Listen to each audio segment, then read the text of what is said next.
welcome to Love Books. It's lovely to have you all here. There are more people than we were expecting, which is always a wonderful outcome. So thank you so much for coming.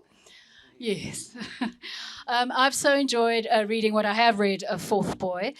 There are a number of things in this novel that I think work to keep you hooked. There's the mystery at the heart of it. There's the fantastic historical detail that will have you going down many a rabbit hole on Google. And then there's the setting, of course, which is the Karoo in 1980s South Africa. So congratulations, Andrews, on a compelling and very beautifully told story. I'd just like to say a brief thanks to Caravan Press, who are Andrew's publishers, for hosting this evening with us, which means that they're helping to pay for the delicious wine. Caravan is run and was started by Karina Shurek. They're a very small independent press, and I think that she's doing really great things for South African literary publishing by giving a voice to so many new writers, literary writers, that are generally ignored by the mainstream publishing houses. Her print runs are very short, though, so I do encourage you to buy a Caravan Press book when you see it, especially tonight. And then welcome to Love Books, Andrew. It's lovely to have you here this evening, and congratulations on your debut novel. Andrew, a little bit about him. He's been in the media and entertainment industry for nearly 40 years, variously as an actor, a voice artist. That's what it says in your bio. Okay, I'm going to rattle them all off. A voice artist, a TV presenter, a writer for TV and film, and a series director of international TV formats. He was a theatre critic for the Mail and Guardian in the late 90s, and he's worked extensively over the years in wildlife and conservation television. Is that all true? Okay. Chatting to Andrew tonight, it's lovely to have Mike Boyd here, who's also a Caravan author. Mike is a writer. He's had short stories published in many volumes, including New Contrast, Coinage, and the Mono Literary Journal. His short story, Mama Blue, was shortlisted for the Commonwealth Short Story Prize in 2023.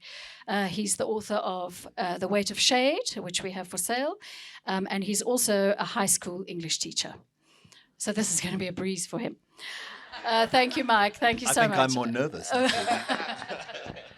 Over to the two of you. Thank you. Thank you, Kate.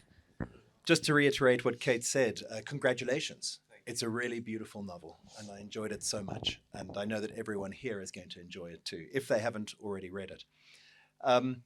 To start us off, actually, I'll ask first, how are all the launches going? I keep on seeing on social media that you've got launches going on everywhere. How's it going? Sorry. 1, 2, 3. Yeah. No, the launches are going very well. They're going very well. I was at the Jewish Literary Festival in Cape Town. We did a launch also at the Book Lounge first with Mervyn Sloman, who was so complimentary, and, you know, one does want to get on his right side. And I think it did. I think he started the book at 10 in the morning and finished at 2 a.m. the next morning. So that was a real compliment. You know, it was really great. We did one in George, and we did the first launch in my now hometown, Karoo, in the little Karoo, which is, as most of you will know, it's 50 k's from Oudtshoorn, and it's the closest planet to the sun. They say they actually made T-shirts with that because it gets incredibly hot there. It's you know, in summertime. Winters are great though. So yeah, the launches have been going very well. I've been so impressed and pleased. Oh, flattered. Congratulations. Yeah. To jump us into the book, I thought I would invite you to do a reading. Okay. To start us all off, right. If you would like to. Okay, cool. Glasses first. Okay, so I'll just read from the very first page, just a few paragraphs, and just to give a feel of it. Okay. Chapter 1, 1986, Cape Town. My mother had waited until her deathbed to tell me two things I didn't know. One, that my father was gay, and two, that he was also Jewish.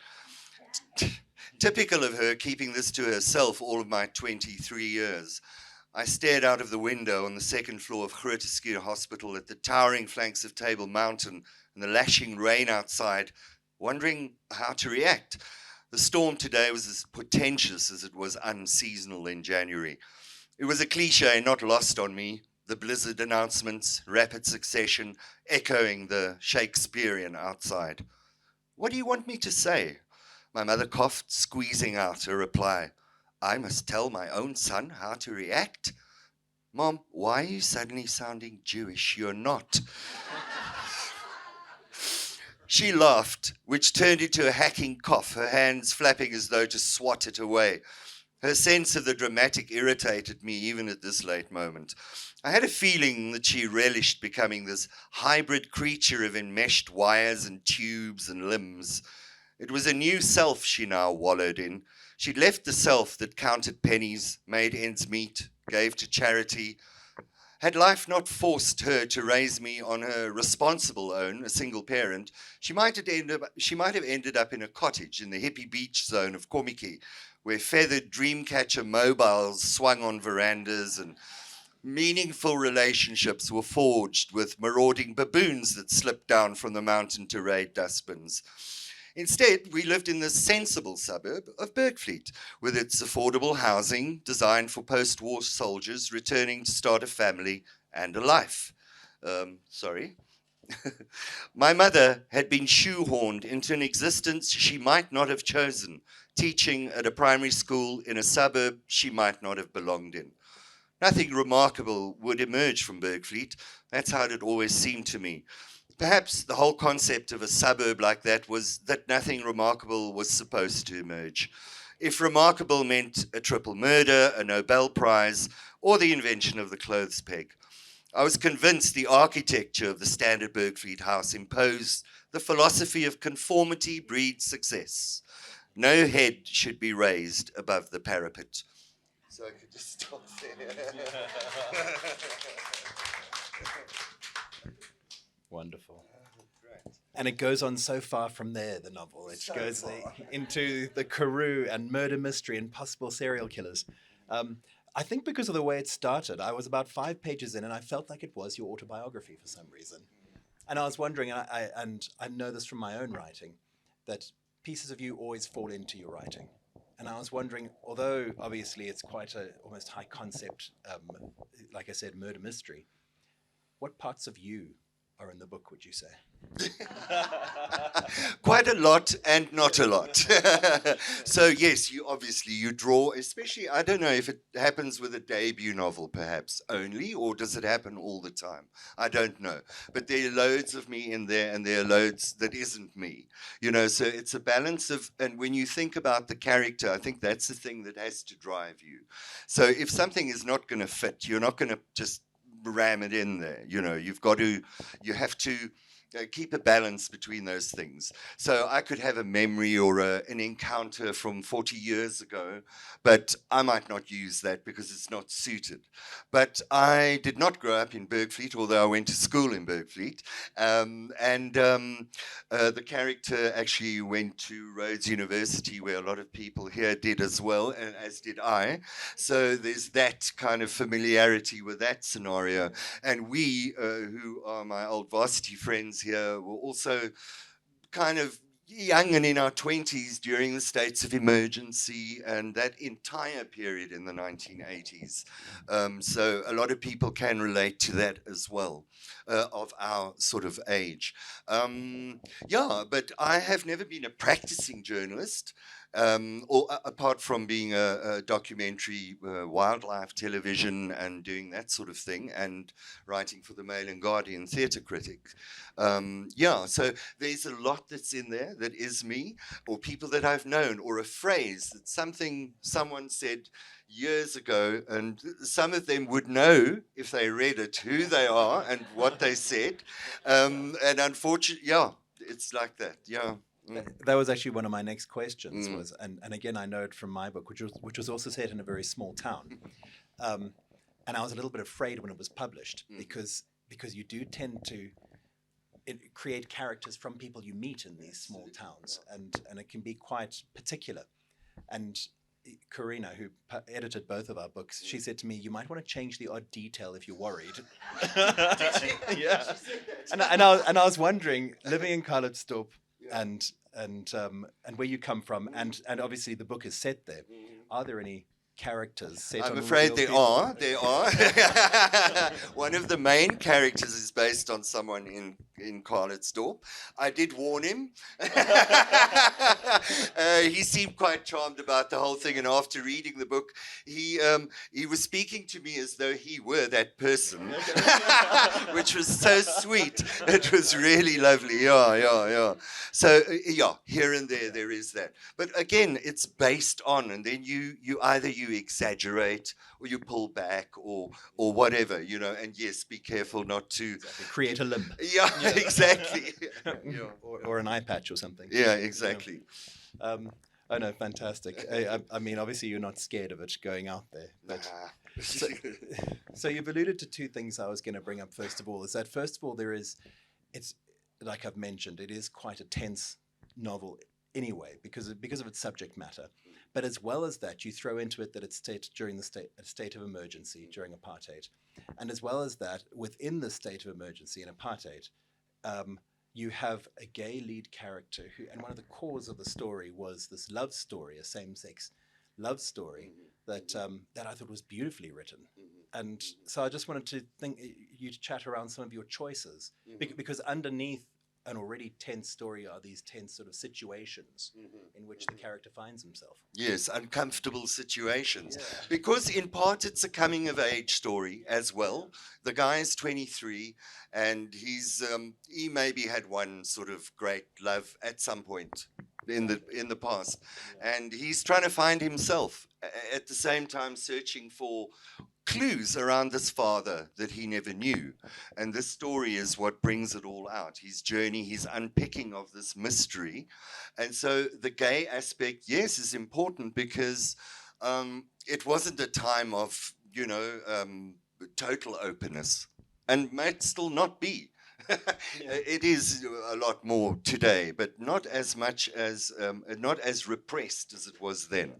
And you write it so naturally that I forgot that it was so repressed until there's one scene when they're out on the balcony. Yes. And one character looks up and down the street to make sure that no one's watching them. That's right. That's right. It's exactly that. There's those tiny little details that let's say a straight couple wouldn't give a damn about because no one's going to remark about it. Yeah. So, yeah, that was an important theme. And then I thought after I finished, I thought, well, you know what? There is this large gay aspect to it, but it could also be a straight story. It could very easily be exactly the same because it has the universal things of love, of betrayal, of loss of trust, of, wanting to be trusted and wanting to trust. And then that being undercut, that can happen to anyone. And then your choice to set it during a state of emergency.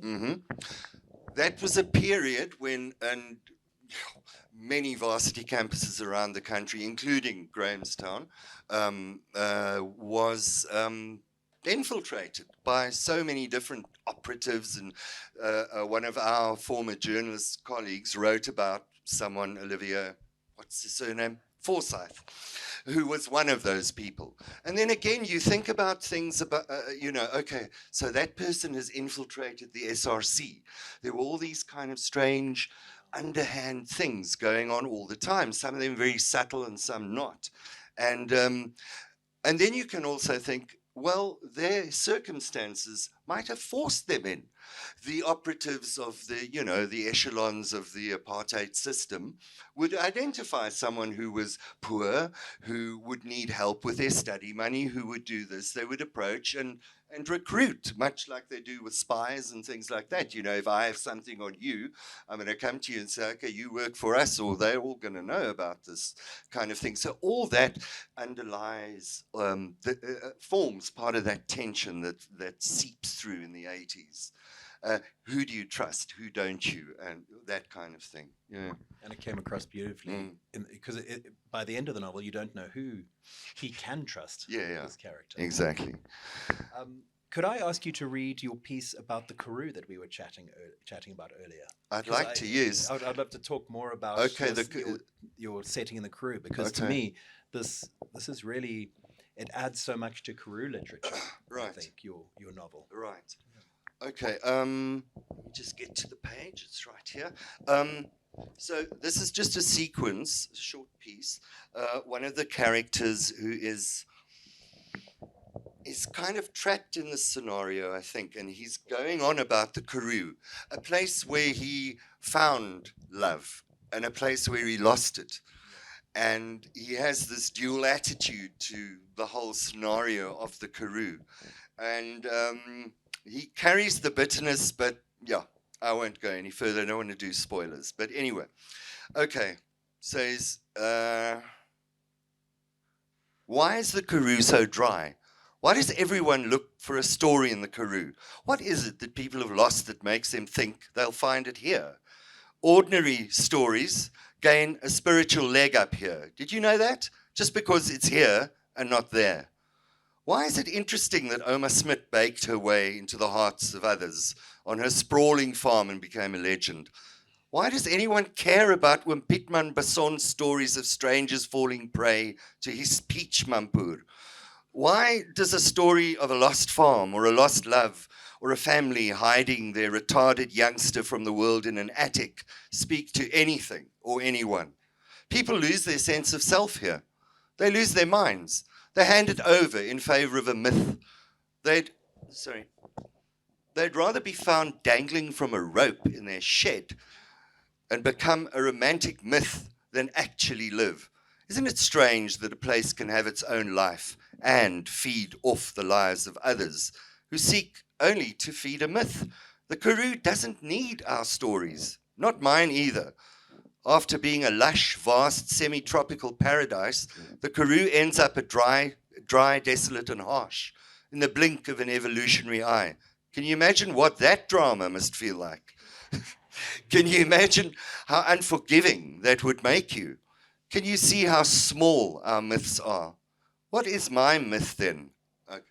And the rest will be a Brilliant. spoiler. No, absolutely. Yeah. True.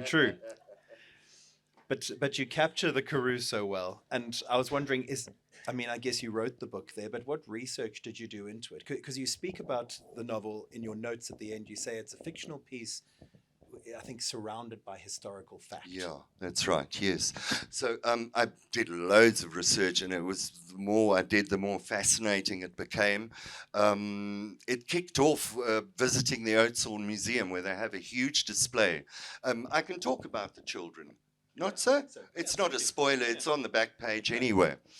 There's a whole display in the Oudtshoorn Museum of the 500 orphans, war orphans, Polish, Jewish mainly, that were captured by the Russians while they were still part of Hitler's, they were still on the same side. Early part of the war, before Hitler invaded Russia. And they split, they cut up, von Ribbentrop and Molotov cut Ukraine in half. And those kids were shipped out to Russia, the eastern half of the Polish Jewish children. And they were encamped in workplaces, Siberian camps, work camps. They were made to work. They starved. Some had parents with them, others didn't. You know, they really, truly were orphans. And a lot of the story is also part of their journey out of there, because as soon as Hitler invaded Russia and Stalin turned against him, the Polish government in exile, they were in London, they helped facilitate the release of these children. It's amazing, because right at this very minute, the Ukrainians are suffering precisely the same thing with their kids. That were shipped off to Russia. There was some propaganda parent being proud that his little Ukrainian is doing so well in Russia. That kind of thing. Anyway. Eventually, the Smuts government, the Polish government in exile, worked out a plan with the Russians to release them. And basically what the Russians did with these starving people, desperate in a winter of 1940-ish, they threw the gates open and they said, go. But they said, where? Where are we going to go? They said, we don't care, you're free, so go. And here started a massive trek across Persia. Eventually, once they got out of Russia, and they had lots of help along the way, trucks came on trains. There's a tiny little detail I can tell, which won't be a spoiler, but they were pelted. These children, they were driving through Persia and on the back of trucks and trains, pelted with what the children thought were stones, because by now they were so terrified. And they weren't stones, they were dates that the people were throwing to them to feed them, because they knew of the situation, and that was such a touching thing. And these are all actual stories. So the research took me down all those rabbit holes and showed such amazing, moving stories. It was really, and eventually they get on a ship and they end up in Oudtshoorn, 500 of them. There were a lot of them that went to other countries. I think 400 went to New Zealand. There were some that went to Northern Rhodesia, then Zambia, Zimbabwe as well, and Kenya, apparently. Incredible. But they were rescued out of this war, and they flourished here eventually. So, that was their story. And that's all in the Oudtshoorn Museum. It is. Some of the pictures you describe. Absolutely. And also, no, not all in the Oudtshoorn Museum. Oh, my goodness, no. It's all over. If you dig deep enough, those old British Pathé newsreel things you can Google and you can see, and they have one of the actual Oudtshoorn place as well. And amazing. My smuts used to go visit them every so often because she was so fond of them and they of her. And the research, there's video footage, there's masses of research lists, detailed lists of every single child. So, it's all over and it's interesting. And we can't say much more than that. No. Really, then it goes into... we can't. Spoiler territory. Mm-hmm. But I really feel like within all of this, the Karoo really became a character. And one of the most compelling chapters I found that I read was when our character goes to another character's house called Hein Grossman. Mm-hmm. And I think it's chapter 13. So when you get to it, chapter 13, it's such a, and it really had me on the edge of my seat. I almost didn't breathe the whole way through. And because there's something, I don't want to say too much, but there's something quite sinister about it, but quite likable at the same time. And what I realized reading through it is that it was probably very real in the Karoo as well. There was something quite sort of outlandish. Absolutely. About that chapter, and go into a house, and then his house is actually a museum of past times and all these relics on the wall. Exactly. Yeah. I would love to know where that character came from, because I thought he was almost the most interesting, compelling character. I don't want to spoil too much, but it's a tough one. It's a tough one. But that character. It's I actually can't, because if I talk about it, then it might give something away to those who haven't read it yet. So can I skip that one? Okay. But you're right. I loved writing that scene. I think you can, if you read a writer's work, you can probably pick up when you can see they are relishing in this, even if it's just a chapter or anything.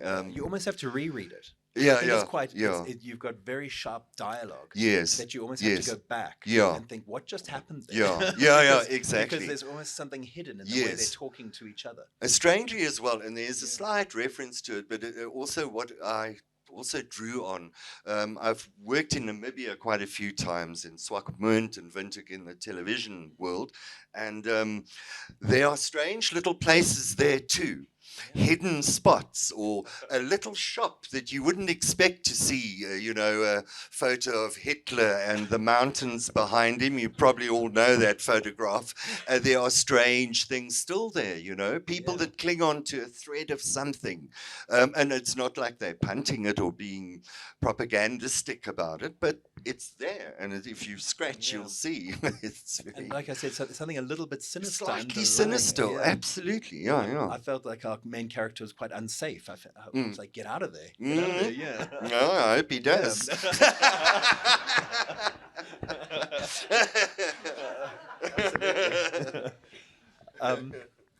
So in terms of your narration, one thing I found really interesting about the writing of the book was you obviously write from the first person point of view, but you have this lovely effect where, and I'm sure you must have been asked about this before, you write from a sort of present self looking back, and you have wonderful moments where especially coming to the end of chapters, which obviously keeps you reading, is where you would say, and then this happens and this happens. And what I didn't know was within an hour, this would happen and this would happen, and I would Yes. never see that person again. Exactly. Yeah. And that's at the end. So That might come from a television and film background, you know, because you've all seen series and stuff on Netflix, and it might just be imbued. It might not even have been conscious when I wrote it. But as you're writing, you think, hang on, yes, I'm going to reveal that there, but I can always do a little bit here where he knows what's coming now already while he's narrating it. So it's a strange sort of a timeline and jump. it creates a type of dramatic irony for the reader, because then you think, that character he mentioned there actually then pops up again. Exactly. Hold on, but Exactly. I think that's where it came from. So really lovely sort of like tension building. Mm-hmm.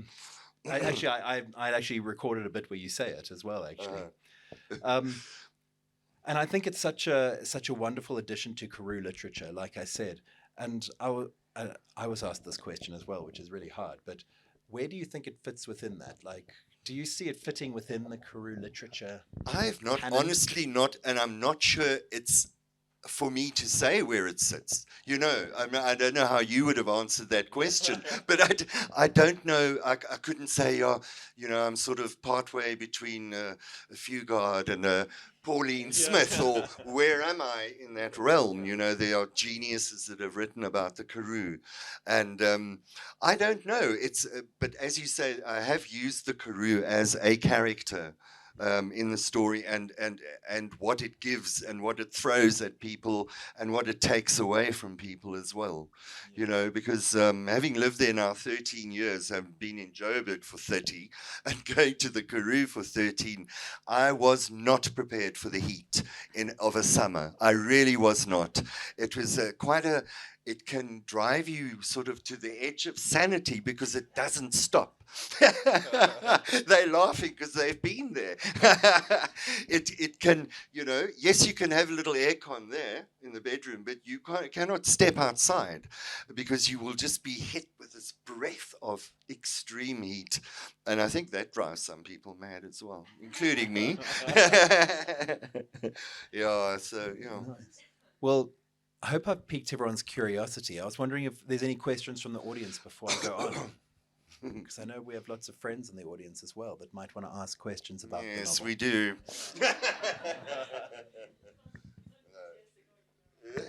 Right, and we don't have a microphone, by the way, so if anybody would like, could we shout just for the viewers online, if possible? There's one. Yeah. Mm-hmm.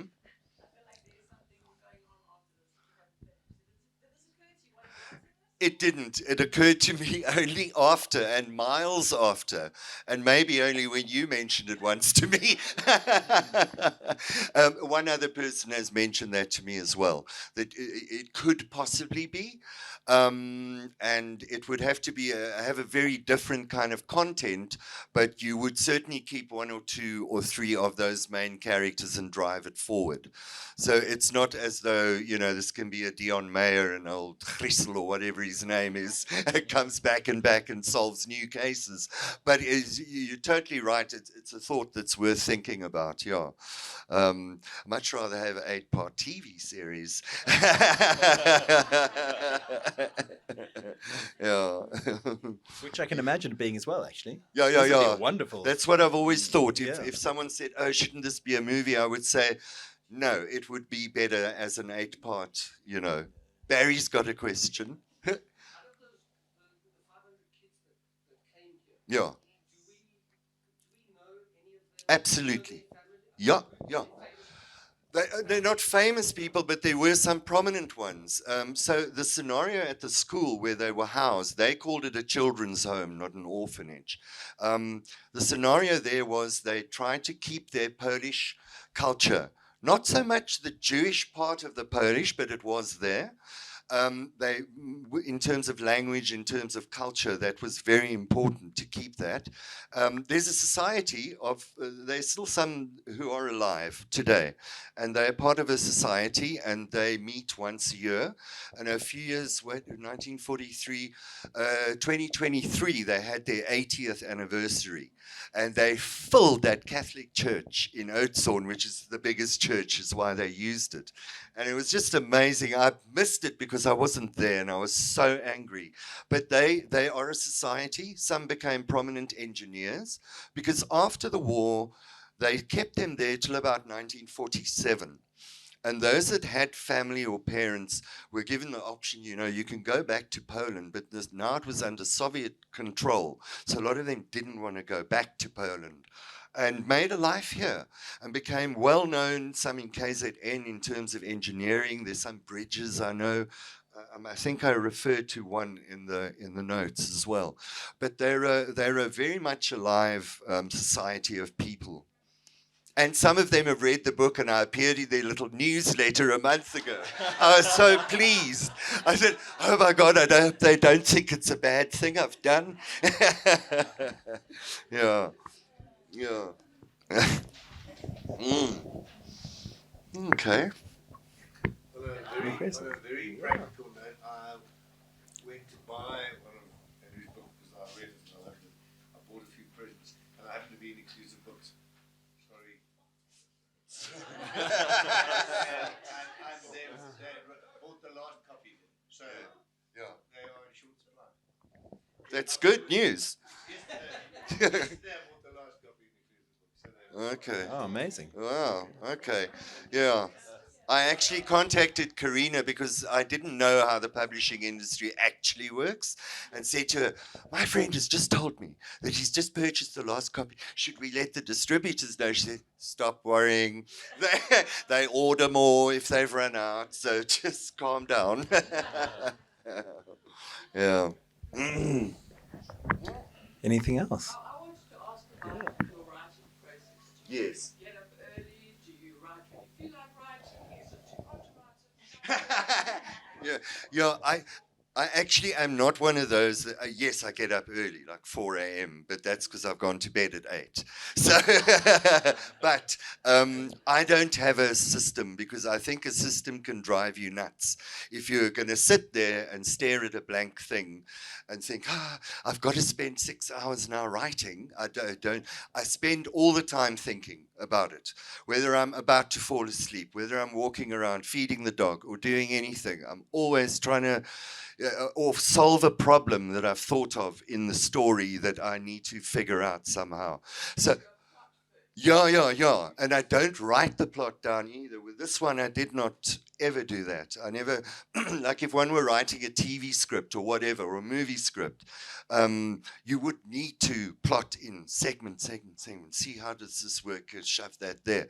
But this came more, can I say, from the heart? I don't know, but it felt like that's how it came. And I never thought, I've got writer's block, because I'm not sure that is a thing that exists unless you're putting the pressure on yourself.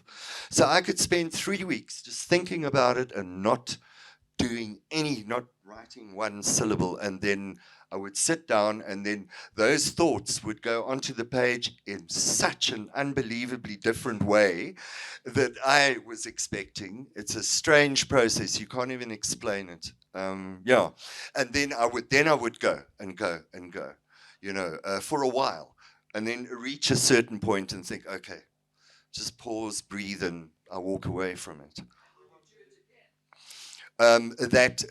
You mean rewrite that same?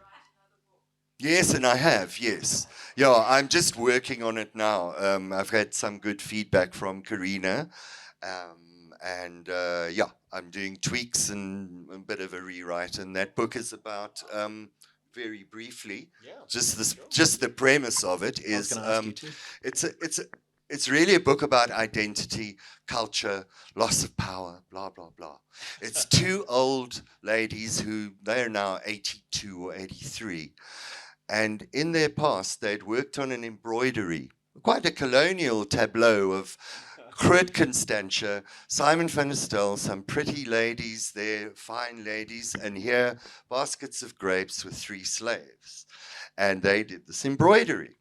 And at the time, in the late 1970s, this was quite a good thing. They won. It was sponsored by the Wool Board. And they were the province that won. So they posed with the Prime Minister of the time and blah, blah. And one of these two, the protagonist in the book, discovers that this thing has been pulled off the wall in Groot Constantia in our modern times and lies dusty in a storeroom somewhere in the back, and they decide to steal it. They're the two of them. And it goes from there. That sounds wonderful. It's called embroidery. So what did you learn from the first process that you've changed in the second? I have not changed. I've not changed. Except I'm a bit slower. I need to get get back to it faster. Yeah. Mm. I had a little false start. In fact, I sent it because Jessica was, I don't know, it was a Pan Macmillan or whoever. Someone helped, just said, okay, we'll read a few chapters. But I only had about 4 chapters or something and got some really good feedback. And I could see between the lines what they were actually telling me, and that was the narrative is the most important thing. You know, and I got that from there. And I went back in 11 months or so, from start to finish this one. Yeah. Partly during COVID, I'd spent we have these beautiful river rocks in the Karoo, so I'd tired of making pathways in our garden with cement and these river stones, and I got tired of that and then just sat down and did this. Yeah, thanks. And in terms of the process, do you find that what I often think about it is, like looking back on your novel, it's actually almost a snapshot of 2 years of your life? It absolutely is that, yeah. Yeah, because I agree with you. You almost build up ideas and then you write a whole lot. Uh-huh. And I sometimes wonder, looking back, that's almost what I was thinking about that time, because certain things in my life triggered it. Yeah. So it's almost... If I started my novel again right now, it'd be a very different book because of what I'm going through. Exactly the same. I agree. Yeah, totally right. Yeah. And how, in terms of writing a novel and talking about a false start, how hard was it to go into prose coming from TV and coming from media? Yeah, it wasn't hard. No, I didn't find that a thing. You know, I was not like sort of, I think maybe it's because of the way I grew up with theatre and plays, even at high school, and books and all that. And I don't think I ever was a TV person that is rooted and blinkered in the TV world. You know, I kind of did it, and I did it, I think, well as I could. And but it's not something that's going to stretch you too much, unless you're writing like really brilliant dramas, obviously, and that kind of thing. But in my instance, it was more reality television. And, you know, it was Come Dine With Me, and it was So You Think You Can Dance, and it was The Great SA Bake Off, which I did 3 series of, you know, that kind of show, which once you've done one, you've done them all. Yeah. No, well, you obviously stepped into it naturally because I didn't feel that there was a sort of a sandpapery transition. Yeah. And one of the final questions I had was just about your cover, because I know, beautiful, isn't it? And really brilliant. And you almost have to look at it quite carefully, because it's got a painting on the back, and then it's almost a mixture of 2 pictures on the front. Absolutely, yeah. You have to look at it in detail. How much did you have? How much were you involved? A with bit. That? What Karina, myself, and the designer did was they would send sort of 10 options and say, oh, "Okay, we're thinking maybe this. What about that?" But the designer was so good that she was already quite close. And then this picture of the road came up, and they had a few options. I kind of suggested the boy feel, and they had some sort of old-fashioned photos of boys playing with a bicycle. You know, they looked like depression kids. They were like in the, you know, that kind of feel to the photograph. And I thought it was a little bit too fun, whereas the one photograph was of this boy. And I thought, wow, that looks so mysterious, and the building behind him could even be the orphanage. Exactly. Yeah. And obviously, yeah. So it really relates. I found myself like that staring one. at it. Yeah. Trying to find it. And then that lovely that painting the on the designer got herself. I didn't have any input into, and it's such a brilliant touch, I thought. Oh, sorry, yeah. It's almost like a painting, isn't it? Yes, Of a- exactly. of It's a- just a lonely boy sitting on a turnstile or something. Yeah. Yeah. Are there any more questions? About the novel. Wondering which authors have inspired you. Just so many. It's totally impossible for me to pick. Authors that I've all loved all the years was when I was a lot younger, just around varsity time, it would be like Thomas Mann. Also, because I was not that straight, and neither was he. But it would be Patrick White. There is a Nobel Prize winner and British-born but Australian.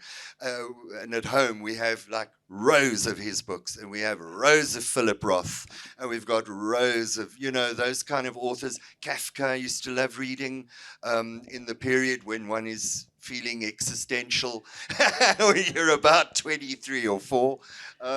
So a whole wide range of things. And poet-wise, Emily Dickinson is one of my huge favorites. I just absolutely love her writing.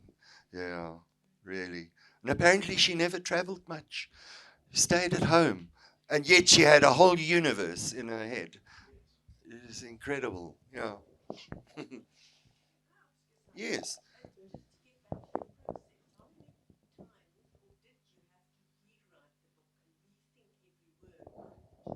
No times at all. And in fact, Karina's editing style as a publisher was so gentle and touching. She really, structure-wise, only changed one, sort of made a shift and said, why don't we pop that a little bit later there? And then other than that, it was a phrase, a this, a that, But there was no like go back and rewrite. But when I was pushed into the realm, I would read and then think, or there would be a transition from a chapter to another chapter, and it might work better if I just added a little bit more. And so that happened, but there was no like big, huge yeah. Mm. Yeah. And it's beautiful.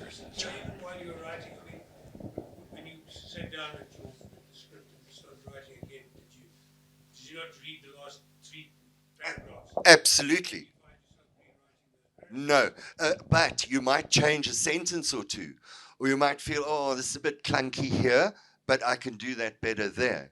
So that kind of detail, yeah, does happen quite a bit, yeah.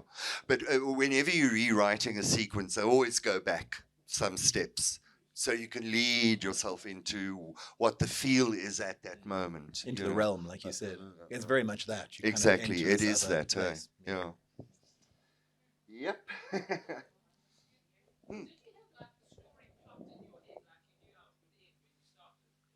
I didn't know how it would end. I knew where I wanted it to go, and I knew and the thing that got me going to the end that exists now is that I had dealt with character A, B, and C, and almost run them out a road or to a conclusion of their story in the narrative. But there was one character that I had not done that with, and then I sat down and thought, where was he all this time? What did he do? Why did he do that? And for me, that character, it's the love story that was never a love story. And yet he has the most impact on, which was astounding to me when I started writing it. I thought, wow. You surprise yourself when you do this stuff, you really do. Because you haven't thought it or plotted it. Yeah. Fractions, little bits, but I dealt with him. I had dealt with him quite nicely along the way, just here, there, and there, and when they were young. But now, what has he been doing since? And why was he one of the victims? Or not? Yeah. No, it's beautifully done. It's quite hard to talk about some It's aspects of very the book tough. because if you give one thing away, it's going to give everything away. Yeah. but it ends on such a beautiful note, and quite a complex note actually. I found myself almost in tears, and I was quite surprised. I found myself almost in tears because you don't think you're going to, just because of those characters you're speaking about and tying up their stories. And I can see how it can be. There could be a sequel to this as well, in a way. Yeah. You could, Okay. yeah. I'll think about that. Yeah. Any more? Oh yes. Thank you for describing the process. It's really insightful. And basically from this process, I want to know what was the spark? What was the origin of the story? What made you decide to write it? It's a great question. The spark was, there are so many small but huge stories from, let's say, a war or a this or a that. I've seen so many brilliant things on Netflix, Nordic things, stories you didn't know ever happened in Norway or Finland or whatever. And when I came across this story at the museum, which is the first time I ever heard of it, I was so astounded. And I thought, surely someone must tell this thing, because it's so astounding. It's so unusual that out of this hideous war in Europe came 500 kids to a little town that I'm a neighbor of. And it was really that sparked the whole thing. Yeah.